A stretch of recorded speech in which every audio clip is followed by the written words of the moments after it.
So how's it going, Keith? Pretty good, John. What's up? It's been a crazy day. All right. Full of delays and fuel cans and calls from owners and bosses and... Yeah, it's basically my bedtime, too, so you got to cut to the chase on this one, or no, what? That was it. It's just been a very hectic afternoon trying to do this. Okay. I think I'm done. Well, you know, you're John, you're not a religious man. Or, I mean, I'm sorry, I'm not a religious man. You're kind of a religious man. So I know you kind of believe in the whole afterlife thing and everything. Mm-hmm. And I had somebody ask me, I don't know, a couple weeks ago at work, they're like, hey, do you believe in heaven? Okay. And you know the answer I gave him? And this answer was totally made in heaven for today. And this is I'm not making this up. This is a legitimate thing. I told him, I says, as long as there's cars and they serve good booze and barbecue. I like it. Now tell me that was not meant to be for what we're going to do today. I would say yes. Yeah, so anyways, we're going to bring on a special guest. Sounds good. We need to talk to him. You ready? I think so. Let's do this. Wing it, I'm calming down.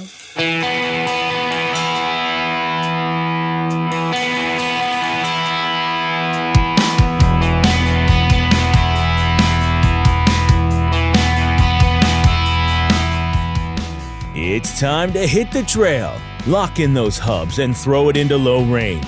Because you are listening to Wheelin' with Keith and Johnny Orange, broadcasting from the Thin Line Off-Road Studio. They're here to talk about 4x4s, trucks, and everything to do with enjoying the great outdoors. Buckle up. Here's your hosts, Keith and Johnny Orange. All right, so I said we're bringing on a special guest, and we're going to bring him on for the entire show here. Listening right now and live on the mic is Mr. Andy Imhoff. He lives on a mic? No, he's not on a mic. Well, you said live on the mic. He lives in Oregon. That's a big mic. Oregon, And wow. he is the world-famous podcast host of Boost, Booze, and Barbecue. I like it. I have listened to a bit of their show now. He contacted me the other day, and we got talking, just chatting back and forth like a couple of friends do. And we said, man, we need to go on each other's shows. We need to talk about some cars and some food and some booze, and we just need to first question planned already. And so, anyways, well, let's let him introduce himself we'll let him here. talk. Yeah, so you're live with us. Go ahead and speak, sir. Go ahead and speak. Just you're on the spot. Just speak. How you doing, Andy? I'm doing great. Thanks for having me. Yeah, it sounds like it's been a hectic day there, you guys. Yeah. Well, for me at least. For both of us, but so we're like 3 hours different. So are you at the end of your work day, or how does that work for you right now? Well, so I work from home, so every day is my work day. Unfortunately, I'm fielding emails all day long, and people are like, "We need this and we need that," and whoops, this thing's screwed up, and where's my something? And so it's a constant thing for me. And the part that I love about working from home is my wife thinks I do nothing all day long. So she'll get home and she'll be like, laundry, dinner, dishes, where's hop to chop chop, why aren't you in your maid outfit? That's a disturbing image. My bits don't fit inside. That's awesome, man. Were you gonna ask something there? I got the first three questions First three questions. All right, go ahead, John. Go ahead. Supercharger or turbocharger? What's your favorite booze? And what's your favorite meat to barbecue? So first of all, turbocharger. Okay. It's just a conservation of energy for me personally. My favorite booze, I'm a big bourbon fan. Yes! I'm a bourbon guy. John's not so much, but I'm a rum guy. I'm a bourbon guy. Yes. All right, great. I like bourbon. I know I liked you for a reason, Andy. Well, no offense to you, but if you had not been so quick to gloat, you would have heard that I am also a bit of a closet rum fan. Yes! Oh, yes. This could be a great episode. I've been good. Like 3 episodes, John shows up with a bottle of Kraken, which I mean is good. It's okay rum. Yeah. It's nothing high end or anything like that. But he says to me, "Hey, you want a rum and Coke, Keith?" And I'm like, "Yeah, whatever, sounds good." And he opens a bottle of this thing and he pours. I'm not exaggerating. A third of the bottle into a big glass, dumps a little bit of Coke on the top, and hands it to me. Yeah, that podcast got interesting about 20 minutes in. You weren't complaining. That was a good drink. It's so funny. I have a bottle of Kraken here at the house right Yes. now. But, I love it. I'm last unfortunately night, out of Rome. I bought my wife a bottle of 12-year aged rye whiskey from Bullet. Ooh, and I got to admit, not bad. I'm not a huge rye fan, but it was not bad. I'm not normally much for rye either, but on occasion it's good. Can you fellas see my microphone, by the way? On and off a little bit. Is your microphone got something cool on it or something?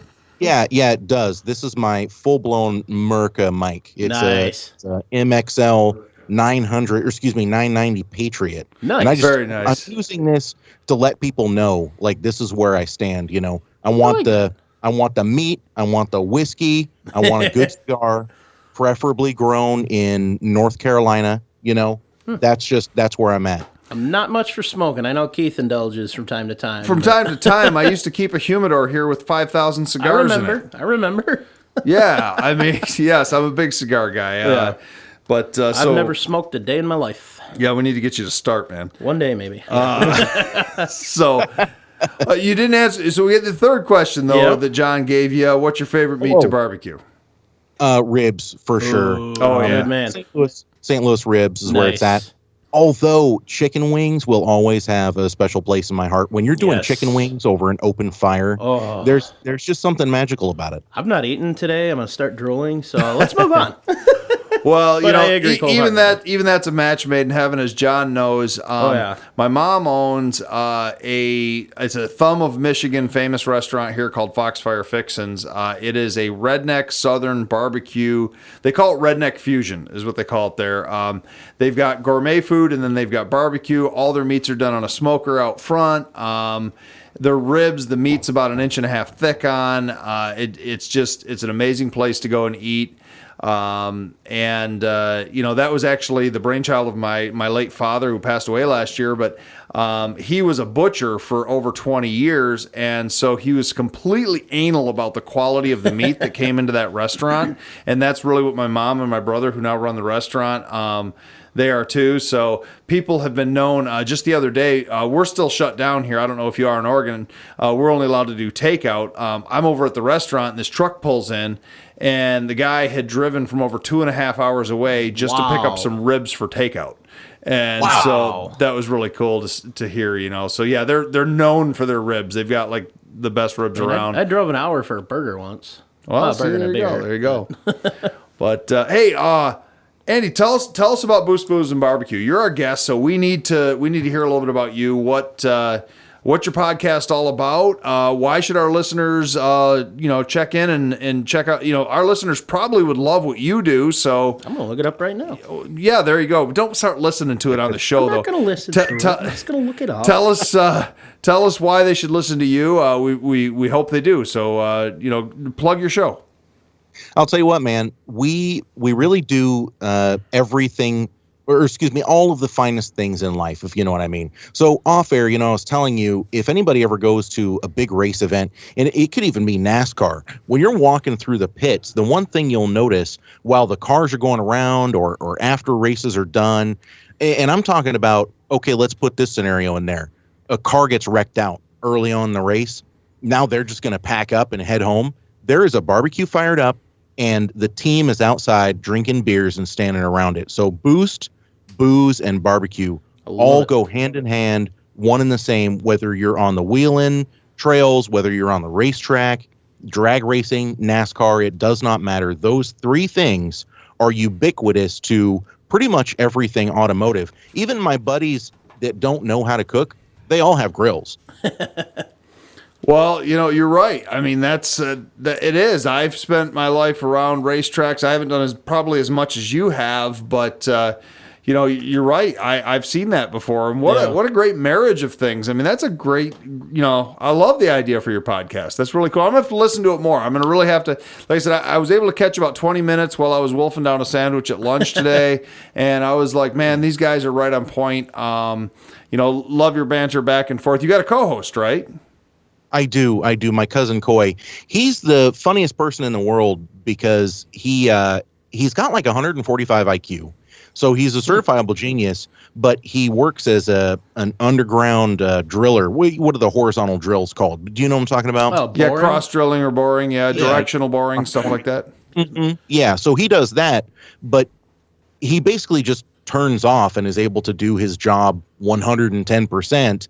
And so he'll just sit there and just think, right? And so he'll come in and I'll be like, all right, Coy, you ready for the show? And he'll just be like, yep, been thinking about it all day. And I mean, he's just like breaking it down, no notes in front of him, A, B, C, D. These are the things I think. And he's just fast, on it. And so it makes for a really, really good show. I feel like my talent really is being able to talk to people, especially when I interview them, and be able to, bring the conversation around and stay on point and stuff like that. And really, I feel like some days all I'm doing is hurting him, and he's kind of the face of the show. I understand that. That's kind of the way we are. Keith's a little more on point. A lot of time, the knowledge this guy's got stuck up in that ugly head of his is tremendous. Wait a minute, I thought I was the beauty of the show. No, that's when we turn the screen off and it's done.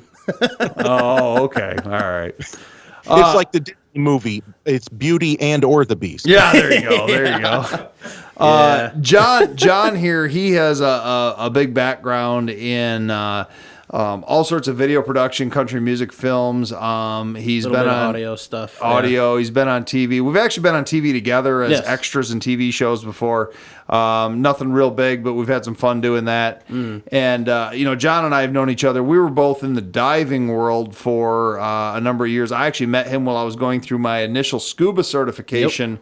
15 years ago almost now. Oh my God, it was. Oh, scuba. I'm sorry, you guys. I thought you were talking about dumpster diving. I was with you. Oh, no, I do that too. I do that too. John does that all the time. You wouldn't believe all the good crap you can find, man. And then, the funny thing is as our careers in the dive world went two different ways, John became like this crazy technical diver that does like these 200-300 foot dives on these ancient shipwrecks and stuff like that. Not ancient, and then 1800s. For 7 years of my life, I became a commercial diver. So I did like the dredging, the underwater welding, all that crap.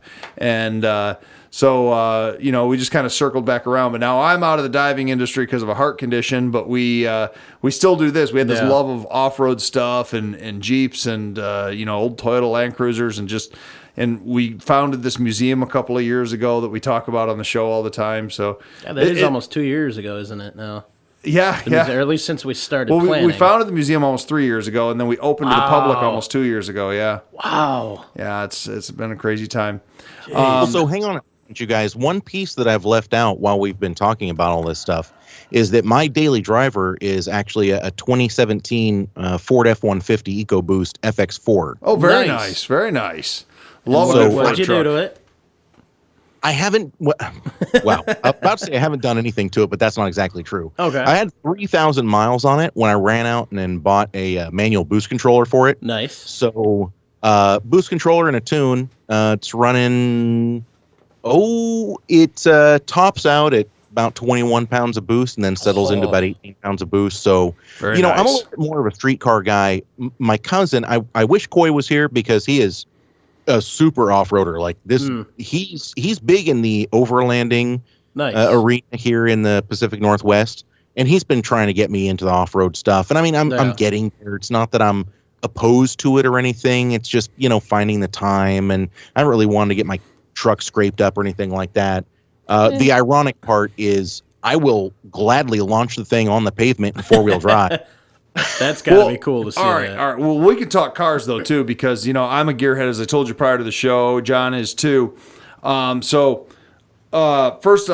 question off of the bat, I guess. Manual or automatic? Choose wisely. Manual. Let's not be ridiculous. All right. Good. True car guy. We can continue the show then. Well, you get those guys that are like, an automatic can outperform an manual. Like, oh my God, I don't even want to hear it. so manual. All right, cool. And front wheel drive or rear wheel drive? Well, I mean, come on. They both have their merits. Okay, I have a lot of fun racing front-wheel drive cars. I have a lot of fun racing rear-wheel drive cars. Right now, I'm part of a show called Clutch Kick Radio. It's all about drifting in the Pacific Northwest. So, I mean, I'm not opposed to rear-wheel drive, not in the slightest. Yeah. Now, however, I have had a number of front-wheel drive cars because, like I said, I was into track racing and autocross, but it's just a little bit easier to pick up stuff like that. And, the simple fact is, I'm kind of a dummy, and I found this love for like late 80s, early 90s Mazdas. I have no idea why. It's literally the worst car to start. So just don't, okay? Don't do it. Anybody listening right now that's 17 years old and like, what kind of car should I get? Don't do a 1989 Mazda 323. It's not worth your time. Yeah. Well, I mean, they always say they're not worth your time, but I mean, John's been tinkering with a 1987 Jeep XJ Cherokee that's rotted in half for the last, 15 years. So, 10. Nah, this July makes 11. He just said it. It's not worth your time, man. No lie. No, I've done it all on a budget. I've probably got less than $2,000 into the whole thing. Yeah. And I've got almost everything to complete it. Fun fact for you, I had a neighbor when I was a teenager that had an XJ, and he took the doors off because he said, I want to be like every other Jeep. Well, yeah. Idiot. What happened, but when he brought it home one day, his B pillars and the C pillars in the back had kind of it half twisted and half folded. And I was like, what happened? And he said, oh, man, I did some awesome thing and everything just, but it was awesome. Yeah. And I looked over at a buddy of mine. He's like, no, he just was driving like this and it tacoed. Yeah. Yep. Yeah. Mine, the rocker panels on both sides are 2x6, 3/16 wall steel tubing.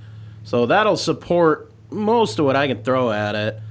And I haven't done any of the uniframe stiffeners or anything yet. I'll eventually probably do that.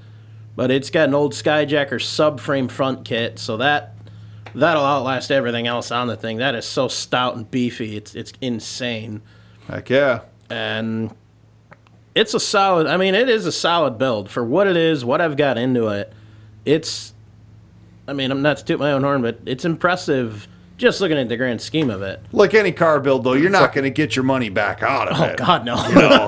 I gave that idea up a long time ago. Is it a 4-liter?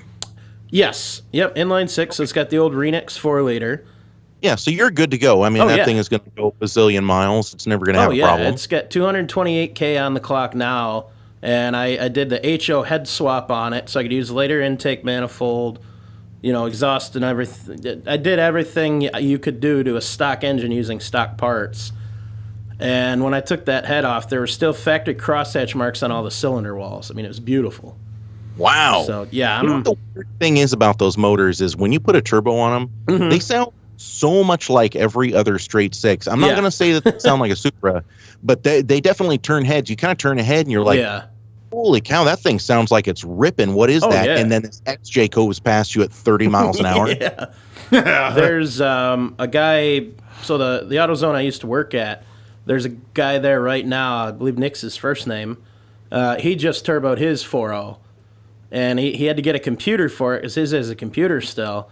But he showed me a video of him just revving it up, parked, and oh my God, that sounds good. Oh, geez. It sounds good, doesn't it? Yeah. Yeah. Well, since we're kind of talking engines, Andy, you got an interest in getting into our technical section that we do here in the middle of the show? Yeah, dude, absolutely, yes. I want to ask you one more question then, before we go to break real quick. Carburetor or fuel injection? I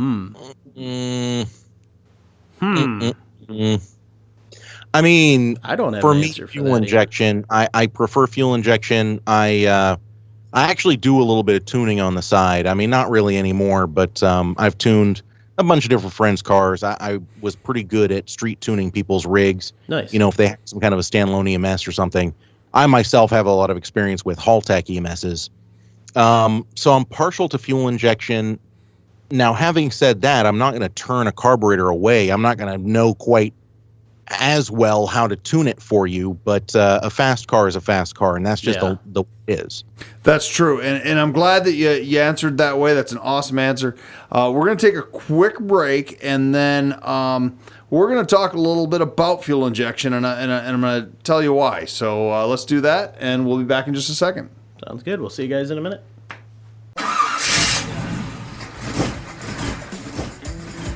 Hey, it sounds like it's time to swap out that old engine for something better, John. Yeah, man, but I have so much into my trans and transfer case setup already. I don't want to change those too.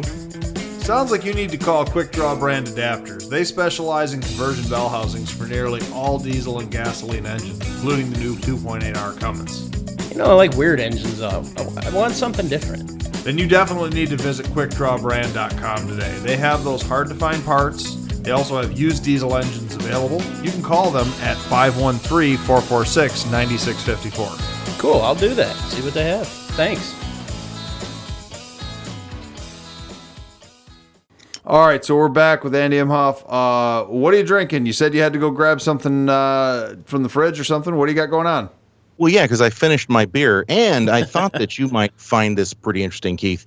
You said you like bourbon, right? Absolutely. This is a bourbon style and a bourbon barrel aged apple brandy made very close to me. Now that sounds good. I've done a lot of the bourbon barrel ales, like the beers, but I've never done an apple brandy. That's interesting. Who makes it? Spiritopia. And by the way, this fella is a Michigander. He has a very interesting story. He's actually a biochemical engineer who lost some funding for his project that he was working on. And so now he had these patents for converting plant carbohydrates that are not necessarily fermentable into a fermentable sugar. Dude. And so he started this distillery. And I'll tell you what, he makes some of the finest boozes I've ever had. It just goes to show that education, it can pay off. Is he based out there or here? No, he's based out here. He has a place in Corvallis, Oregon. That's interesting. It's very interesting. We'll have to find out if he's available. Yes. Yeah, talk to him sometime. He's got an amazing story. It's long story short. He was the dude that came up with the enzyme that would be able to convert like straw into convertible sugar, so you could make ethanol, bioethanol. Okay, I'm familiar with the. It's an enzyme from fish. I don't know. I won't get like way into it because we'll get super off topic. But he's an incredible dude. You have to reach out to him sometime because he's got an incredible story. I'm a home brewer, so that really interests me just to know more about that process. Yeah. Oh, John, would you add me on social media, please? Because I'm going to brew this summer. Excellent. I'll take care of that after the show, but we can get back on topic. Yeah, we did. Speaking of topic, we said we were going to talk about fuel injection. Now, we do a lot of playing on numbers. I don't know why we do this. It's probably just a amateur thing that we do. What's that? Nervous tick. Tick. Yeah. Okay. So we maybe it's a little bit of the OCD, but in me at least, because I like you said, I've got this encyclopedic knowledge of certain parts of automotive history, not always for every single subject, but ones that I feel passionate about. This one's I'm not super passionate about, but I do tend to know a few things. Do you know, this is our episode number 57. Do you know what the number 57 has to do with fuel injection in the automotive world? Ooh, the number 57 and fuel injection. I'm not sure, actually. Okay, I thought maybe you would. I wasn't sure. A lot of people don't. But wow, okay, I guess I'm just a dummy. No. I said a lot of people don't. A lot of people don't. No, John, you don't know? Well, I didn't know, but we kind of discussed this last week. I know now. Yeah, well, my crack-and-soaked mind didn't probably... We were crack-and-soaked for 3 weeks. Oh, okay. 2 weeks, whatever. 1957 was the first time you could get a fuel-injected vehicle in the United States, and really the world as a whole, in a mass-produced sense. General Motors came out with the Rochester fuel injection, which was an option on the Chevrolet line of cars, all of the cars, as well as the Corvette. And so it was a mechanical fuel injection. It wasn't the first production car with fuel injection. Technically, anything with a diesel prior to that would have been. They were using them all the way back to the 20s because that's where fuel injection started. But for gasoline engines, the first mass-produced production car was the 1955 Mercedes. I think it was like a 300 SL, something like that. I might be wrong. I don't know a ton about the Mercedes line, but I know it was the 55 Mercedes. But Chevrolet mass-produced in 1957, the Rochester fuel injection. And what a lot of people don't know, a lot of people are familiar with the Rochester fuel injection, but a lot of people don't know that you could also get Rochester fuel injection in 57 on the Oldsmobiles and on the Pontiacs as well. Mm-hmm. Had you ever seen one of those, Andy, before? You know, I haven't, but I know exactly what you're talking about. And I'm pretty sure AMC had a version. Wasn't it the same manufacturer that they used? You know, you could be correct on there, but I thought that Bendix was actually the manufacturer for AMC's, and AMC's used some electronic sensors on them where yes, you're right. Chevrolet or GM's was all mechanical and vacuum. Yeah. And the Bendix one was called the electrojector. I always want to say ejaculator. There you go. All right. Yeah, that I think you're right there, and on the AMC, and then also Chrysler in late 57 for the 58 model year put fuel injection on their 392 Hemi. And they only made about 300 of them, and they proved to be finicky, and I don't remember what their system was called. And they ended up taking and recalling them and refitting them with carburetors. And there's only like 4 or 5 original fuel-injected 58 Hemi fuel-injected engines out there that are still in existence. So I was just going to ask how many survived that. Just a couple. Just a couple. So 57 was really when the world, fuel injection started to get into people's minds. It was a World War II thing with the airplanes. A lot of the World War II airplanes, mostly the Japanese with the Mitsubishi bombers and a few of their other products. We also had the BMW radial engines during World War II out of Germany.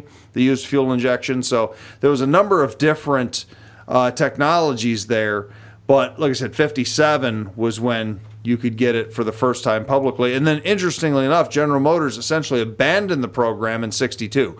They ran it up till 62, and then they went back to their big block engine program when they started introducing they had the W heads, and then in 65 the big block Chevy. They just go back to carburetors, or did they use someone else's fuel injection? Went back to carburetors. Huh. Yeah, now I know you're talking about production fuel injection, but I'm fairly certain the Hillborn mechanical fuel injection system was earlier than that. Was that not a factory option on the Corvettes, or did that come later on? I believe it was a later on if it was a factory option, but you are correct. Hillborn was right after World War II. Was that Craig Hillborn? I forget right now off the top of my head. For some reason. I could be wrong on that, but Hillborn fuel injection was another mechanical fuel injection. It was kind of a modular system that he built that you could go single Hillborn injectors per cylinder, and it was kind of a neat setup. And they still make them today. They reproduce them. But the Hillborn injection does predate for an aftermarket and racing application fuel injection. And so that was all the way back in like 46, 47 right in there when they were starting to mess with those on flathead Fords and, big Cadillac engines and things like that. This is, 7 years before the small block Chevy even came out. So they were messing around on earlier V8s at that time. So fuel injection, basically World War II, boom, fuel injection was in people's minds. And the next couple of years, a little bit to trickle out to the consumer market. Yeah, exactly. As most military technologies do. Exactly. And then, of course, by the 70s, late 70s, early 80s, some manufacturers started playing around with throttle body fuel injection again. They brought fuel injection back. And so, can I interrupt you, Keith? Yeah, sure. What do you think about throttle body injection? Because I kind of have a love-hate relationship with it. I have seen some guys recently. It's not particularly efficient. We all know that. Yeah, but I've seen some guys recently who have been setting up like a Mega Squirt system, an MS3, on a throttle body injection, and they'll replace the 2 injectors with just massive, monster injectors. I don't know, 160 or 170 pound or whatever it is. Maybe it's 210 pound. Good and Lord. I'm noticing that they're starting to kind of come back around as a very simplistic solution, especially as you start seeing people getting the older LT1s out of the late 80s, early 90s rigs. People are starting to work on those a little bit more. It seems like, or maybe they've always had a following, and I'm just starting to understand it now. I'm sure your listeners are going to have a lot to say about me saying that, but I have noticed that the TBIs are coming back around, and it makes me kind of wonder if we're going to start seeing like some junkyard hybrids where guys are getting fuel injection, multi-port injection, intake manifolds, and then also a TBI throttle body, and then using those for forced induction applications, because now you have that extra flexibility of the fuel. Yes, actually they are. In the off-road world, it's been very popular for the last about 20 years to take, not 20 or maybe 10, 15 years, to take a junkyard, mostly GM TBI setup. The old Ford TBI setups tended to be finicky, as did the early Chrysler ones. But the GM TBI systems were pretty bulletproof, and they're, people figured out real quick that you could grab a computer and a harness and a fuel pump from a junkyard car, and you could put it on, say, your 258 Jeep Straight 6, or you could put it on your old Toyota Land Cruiser, and you could put a budget fuel injection system. Now, in the off-road world, it wasn't necessarily for a power gain, but it was so you could run the engine on severe angles without it stalling out. And that became a big thing. In fact, have you ever heard of Howell Engine Development, Andy? I have, yeah. Well, they are literally 3 blocks from here. They're right around the corner from our studio here. I've run a couple of their harnesses now. I've been into their shop a number of times. I've run their harnesses on swapped engines and things like that. Bill Howell, the founder of Howell Engine Development, actually donated an engine to us prior to being wheeling years ago to tinker with an old Oldsmobile Aurora engine. We played with some projects and things like that. But we got a pretty good working relationship with those folks over there, and they're right around the corner. And they're the ones that kind of pioneered that junkyard TBI setup. They started selling a plug-and-play harness, and you could get the other parts from a junkyard and put the thing together. And for less than maybe $800, you had fuel injection on an antique vehicle or an older, carbureted vehicle. Does that work on a Chevy V6? Maybe? Yeah. Chevy V6s came with fuel injection from the factory. Well, not this one. This one's much, much older. Buick V6? Buick, yeah. Yeah, you're thinking Jeepster? Maybe. Yeah, you just put a 4.3 TBI setup on it. No, I got to keep the block. Is that 2.8? Pardon? 2.8? It's the Dauntless V6. I don't know the liters. Yeah, 3.8. Yeah. Okay. Yeah. Here, can you guys hang on for just a second? I got to move the mic away from me. Yes. Yeah, no worries. All right, sorry. You're making fun of me, man. It's not cool. I know I'm clearing my throat a little bit. I'm sorry. I think you're making fun of Mr. Johnny Orange here. That's fine. I don't care. I'm going to sip my water. Yeah, whatever. But anyways, so we're talking about, we're not getting super technical into the injection systems, but they eventually went to more of the computerized stuff. They had the multi-port, the sequential port fuel injection, a lot of different things. One of the things, talking about the junkyard swaps, Andy, that I saw, and I remember thinking about this in high school. I remember thinking of the mechanical of it. Like, why couldn't you take 2 small TBI setups and put them on like a tunnel ram setup and do a dual TBI setup and just wire them, the injectors up, send enough fuel to the injectors, but then wire them in parallel and fire it and have twice as much airflow and twice as much fuel. And I always thought I was insane. I asked a few people about that were kind of into that type of world, and they said, no, it wouldn't work. And now I think I've seen that on 4 or 5 rat rod builds that people have done, and it apparently works quite well. So, You patented your idea back then. Yeah, man. patent my idea of putting junkyard stuff together. But well, you build one, and then I don't know what you do there. What that reminds me of is, the direct injection cars these days. And again, going back to Mazdas, I'm thinking about the Mazda direct injection motors, like the Mazda Speed 3, right? Or the Mazda Speed 6. Absolutely. Those are known for having a ton of carbon buildup on the intake valves because you don't have that fuel washing over them, right? Yeah. And so that's actually a problem with the direct injection motors is you end up with a lot of soot and carbon buildup on the valves because they're not being washed clean by the fuel coming across them. And a lot of the Mazda Speed guys there for a while, especially because it's not a traditional injection. Well, I guess it is a traditional. It's a mechanical injection because they need to run thousands of PSI to do the direct injection. But they've started adding, they used to call it fifth port, and I'd make fun of them by calling it 12th port because I felt like everybody was just adding more and more injectors, right? But some of those guys, they're adding a fifth or a sixth injector in the intake runner just simply because you need something to wash those valves down. And it's kind of fascinating to me how you look at that and you go, oh, well, that's an older technology. Why would someone want to add a fuel injector, a traditional style fuel injector in the system? And it's because there are certain benefits that come with running that style. Oh, yeah. So what you're saying is that maybe they had things figured out with carburetors for 100 years? You know, I'm not going to get all conspiracy theory on you guys, but I have heard time and time again that there are carbs out there that'll run 120 miles to the gallon.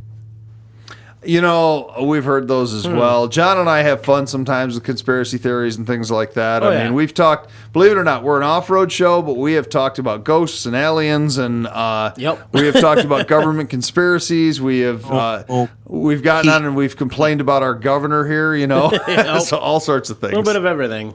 Keith, I'm so sorry. Have you been probed? No, but I have had a close encounter of the second kind. The second kind. The second kind. That's when they make you a ham sandwich, right? I wish. That would be awesome. No, that's when you see the UFO, but you don't see little green men. Yeah. Okay. Yeah. So I actually told it on the show a while ago about how I saw one very up close.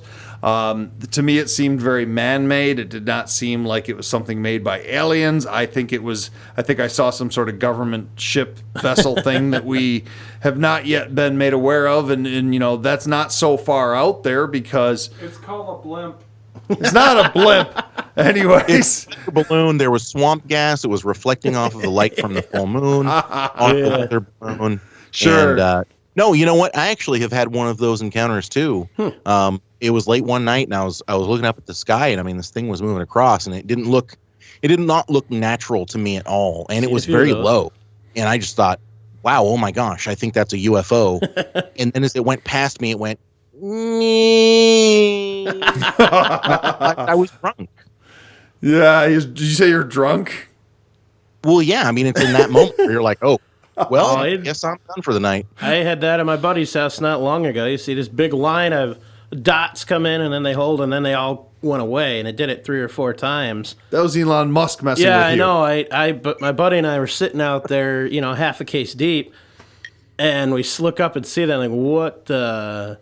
And then it took me a minute, like, couple days before that, Andrew, Keith, and myself were talking about that. Apparently it happened the night before, and everybody's posting the aliens are coming to get us all over Facebook in my local area. I missed it that night, but I saw it the following. And yeah, that was trippy, man. That was weird. Oh, yeah. You know what?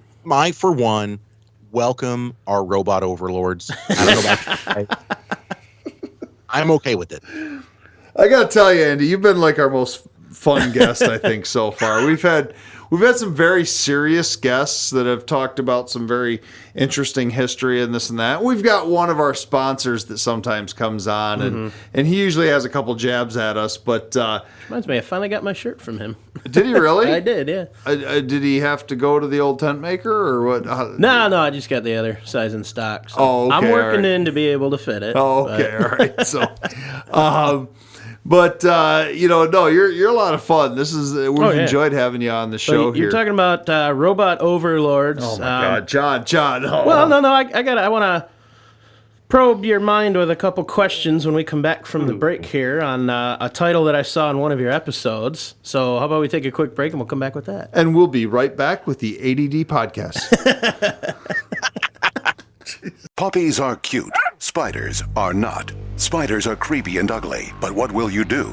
You will call ABC Home and Commercial Services. The Spider Fighters can service your home for these unwelcome guests. ABC Spider Fighters will provide the solution for your spiders, wasps, box elder bugs, Asian lady beetles, cluster flies, and all your visiting insects. Call now for a prepaid discount. ABC Home and Commercial. The Spider Fighters. 810-794-5678.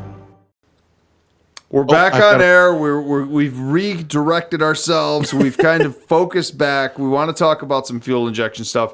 Andy, you said you had a question for us, or maybe you had a question for John. I'm not really sure. You said you had a question somehow. Oh, well, it's actually kind of for both of you guys. So Okay. going back to mechanical fuel injection and actually electronic fuel injection as well, you have different systems where it can be a return system or it can not be, right? Like a lot returnless, of right. A lot of dragsters run a returnless system. They just run on 12 pounds of fuel pressure, things like that. Where do you guys land as far as just the person in their garage trying to modify their own vehicle? Which do you think would work better for them? I would think the return system's a little more forgiving. At least easier to bleed out.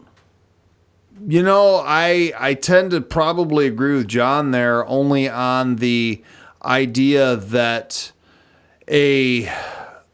my limited experience with a returnless system, only in a stock application, mind you, is that fuel pump life seems to be shortened, that the fuel pumps do seem to have to work a little bit harder. I think in my mind I could just be crazy on that, but no, you're right. I do tend to like a system that's got a return. What are you thinking? Yeah, no, I'm 100% with you guys. I know it kind of goes back and forth. I mean, a lot of people say, especially if you're putting fuel injection on a system that didn't already have fuel injection, plumbing the return lines and stuff, it's a huge pain. But realistically, it gives you so much more flexibility at the end. I mean, unless you want to run just one fuel pressure all of the time, and when you run out your limitations, you're kind of done, I'm 100% with you. I think that return style systems give you so much more flexibility. And you're 100% right, too, about the pump life. An electronic pump that's running a constant pressure all of the time, even when there isn't a need, that thing is going to wear out. And that's actually why a lot of those inline electric pumps that run off of mechanical pumps on, your older systems, right? I'm not crazy. Back me up here, fellas. When you have a mechanical fuel pump and then you put an inline electric pump to help it get over to the mechanical pump for whatever reason, I mean, those have a specific lifespan. I remember from selling auto parts, I had a lot of people come in and try to do warranty replacements on those. That's the exact system I have on my 1984 Toyota Land Cruiser. I have an electric pump. Whoops. Well, it's great. It's fantastic. Yeah, no, it's not. What I mean, I had my mechanical fuel pump go out on a wheeling trip in northern Michigan probably 6 years ago. I went into the local Napa, the local AutoZone, the local CarQuest. They all told me, good luck. It's going to be like 2 weeks to get a Toyota Land Cruiser fuel pump in northern Michigan. And I said, well, I literally need to finish this wheeling trip. Now, mind you, I had a trailer with me. But I said, I want to continue to wheel. So I said, give me one of your universal, cheapest 12-volt electric fuel pumps. Came back, threw that thing. Originally, I put it up near the engine. That didn't work. It was suffering for getting enough fuel pressure. So I took it back out, put it back by the fuel pump, or by the fuel tank. I'm sorry, I said fuel pump. By the fuel tank, ran some wires back there. I never took it out. It's still running. I have it on a keyed hot, and I know that it's a ticking time bomb, that eventually that thing's just going to go bad, but it fires up like a fuel-injected vehicle now. I got one of those Weber carburetors that'll run on its side. Nice. And, just fire that thing up, but like you said, it's a returnless system. So, no, I take that back. I am not a returnless system. I do have a return, even on a carburetor on that Toyota Land Cruiser. So maybe that's why that thing, what do you think, Andy? Is that why that thing survived all these years? 1,000%, yes. Yeah. Nice. So that could be it. It should not have that kind of life expectancy. I would have expected you to, get a year out of it, maybe. But if you have a return system from your carb, that's the saving grace for that thing. And I'll tell you what, a return system on a carb, pardon me, I need to lubricate my my mic stand here again. That's all right. No worries. But a return system on a carburetor, nothing wrong with that at all. Again, it goes back to, I think that makes everything easier to work on. But I'll tell you what, I never really got too much into carburetors. Maybe it's just because, I wasn't some V8 purist when I was younger. I have got this irrational love of these garbage can Econo boxes. That's one of the things that really kind of led me to build like my Mazda Protege. I liked the way that it handled. So, okay, story time real quick, you guys. I apologize for getting way off base here. No, it's all right. We love good story. Oh, yeah. I had traded my 1.8 liter double overhead cam motor swapped Ford Festiva with a big turbo on it. I traded that for a Nissan 240SX, an S13, really good condition too. Nice car. And this was back before the 240s really had gained that much popularity. I was driving it. It was fine. It was slammed on some trash coilovers.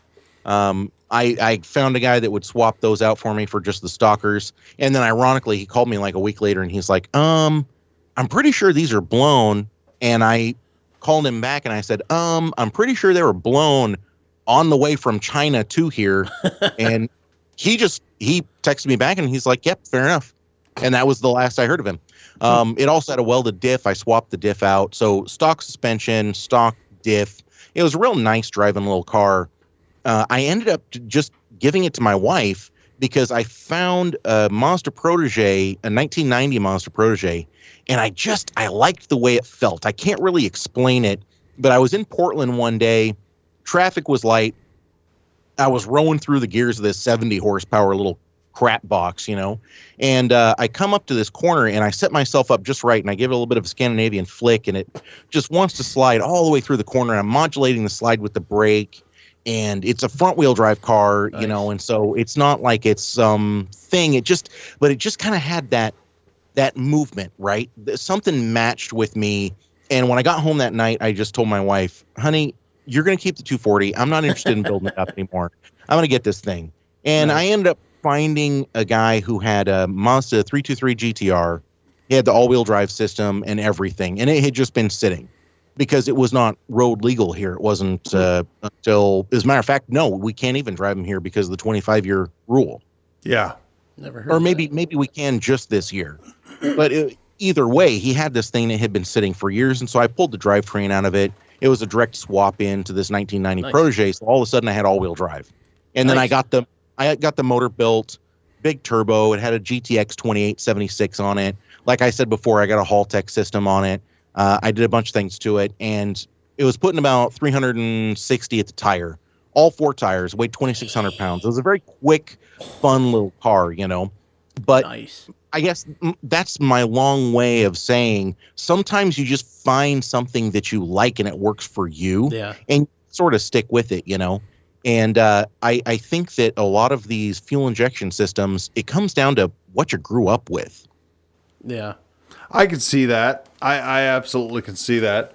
And that whole story you told me, and that is awesome.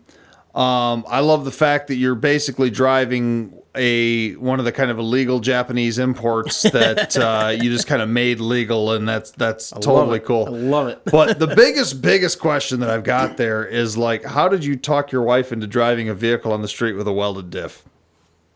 He replaced it. Yeah, I replaced it. Yeah. Oh, I must have missed that part. I'm like, you gave your wife a car with a welded diff. I mean, I've been known to like modify my fiance's vehicle, lift it, and put mud tires on it and all that stuff. But I don't know if she'd let me get away with welding the diffs in that thing. He has permanent residence in the doghouse. Yeah. No, she loved that car. Do you guys want to know? Here, let's do it the joke style. You asked me how much did she love it, and if you can do it in unison, that'd be great. She loved that car. Your cue. How much did she love? Oh, come on, man! You said in unison. We got to ask at the same time. Oh, okay. 3, 2, 1. How much did she love that car? So much that she got 3 speeding tickets in 3 months. Pretty good. That is pretty good. Yeah. It's like my mom. My mom bought a Mercedes at a yard sale. I don't remember what model or anything. This is a 2000 something or many years ago. It's the weirdest joke ever. No, it's not a joke. She was driving this thing. It was driving so smooth. She didn't realize until the officer pulled her over and told her she was doing 110 that she was doing 110. That's a smooth ride. Oh, yeah. Man, that was a nice car. We sold it like a year later. Man. Well, it was when my wife got a letter in the mail that said if you get one more ticket, your license is suspended. She said, we should probably get rid of this thing before I kill somebody. Nice. Yeah, I can see that. My ex-wife, I built a car for her once, and a young man, Fox body Mustang, 410 gears with a Detroit locker in the back, and it was an ex-drag car that I found that had no motor in it, and I was just going to drop a four-banger in it for her. This must have been before I knew you. But then at a garage sale, I found a 65 289 hypo. Nice. And dropped that in the thing, and oh yeah, that car was They fun. don't have to worry about speeding tickets in mine. It barely does 70 on the highway sometimes. You're pushing it, huh? Well, I swapped an 83 Mercedes turbo diesel into a Wrangler, and it is not a powerful engine. I mean, you were talking boost pressures. I'm lucky. I know I need to adjust it. I'm below factory spec, but I'm lucky if I hit 9 on it. Wow. So, yeah, like 60 and below, beautiful. 65 if I got a little bit of downhill or a little bit of tailwind, but I got a headwind. I mean, I'm driving a brick with wheels, so it's not aerodynamic. I get a little bit of a headwind. Plus, it's lifted with 33s, so... Man, all you're telling me is reasons why I need to own this thing. Yeah, there you go, right? Oh, I love it. I found a guy that put a Cummins turbo on it off of a 6BT, and it had nothing for low range, but once that thing spooled up, oh my God. I would probably blow it up. You do realize, though, because I was doing the math in my head when he was telling about his Mazda. Mm-hmm. My daily driver and your daily driver, if you put the two together, they still don't have the horsepower of what his Mazda did. No. And I drive a Ford Excursion, so... One of my favorite things ever that happened was we had just moved down into this area that I'm in. My wife is... Well, so my wife is the busiest chiropractor in Oregon. I'll just put it that way. She's in Corvallis. And when we first moved down here, she started a job at a clinic here in Corvallis. And I was going to school. I got accepted to Oregon State University for their engineering program. And I had the protege that I had built up. And I was... okay, I don't know if the statute of limitations are on or not. So I'm just going to say, like, there is a particular... There's a highway in between Albany and Corvallis that actually runs through Mexico. Oh. And so every day that I drove this highway, I would just get in race after race after race. It was hilarious to me. Nice. And nobody knew what my car was, but everybody wanted to race. Anytime I pulled up next to somebody and the blow off valve went off next to him, they were like, "Oh yeah, I'm down." So I pull up next to this STI. It's probably 11, 12, 13 STI.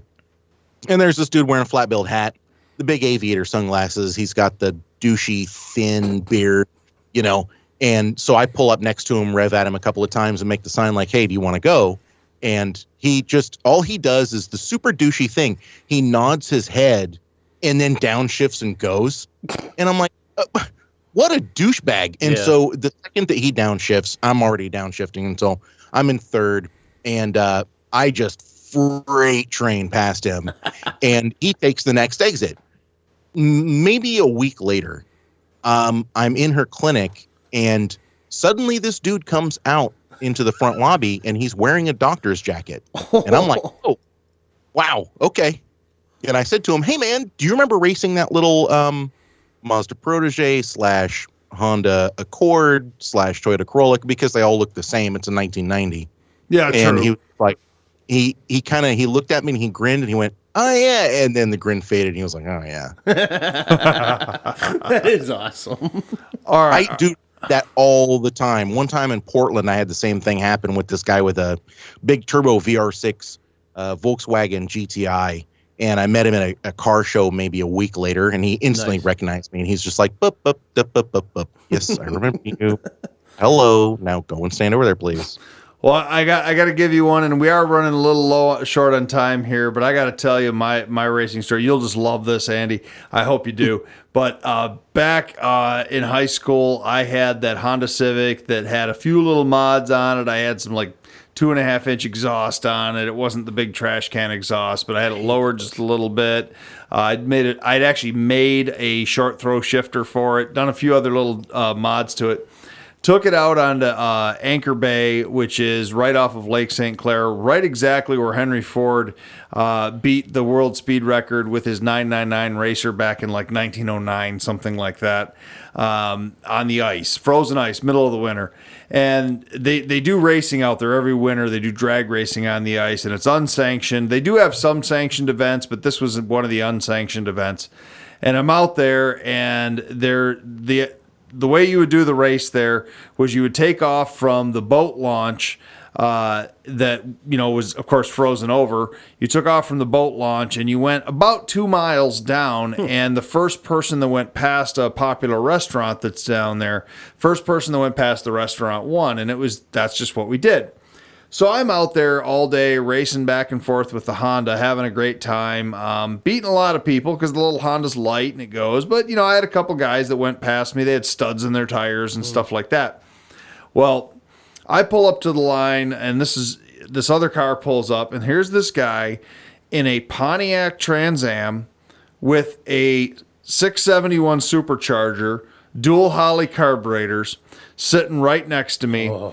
And he is just revving the thing, the blowers back and forth, through the hood. And I mean, this car is just all muscle. And he's kind of got that, that look too, like this guy you're talking about, prior to the flat bill hats. He just, he was the old varsity jacket wearing guy that probably graduated 6 years ago, one of those guys. And he's revving so, all right, so there was a girl out there that dropped the flag, and we go, and I'm just rowing through the gears of the Honda, and I'm not really paying attention to anything. And I get up past the restaurant, and I kind of look back, and the Trans Am had made it about 200 feet, and his big racing slicks that he had on that thing, he is just sliding all over the ice, couldn't get any traction whatsoever. And he's, he even had some, real hot girl, sitting shotgun with him, and so that she rode home with you, right?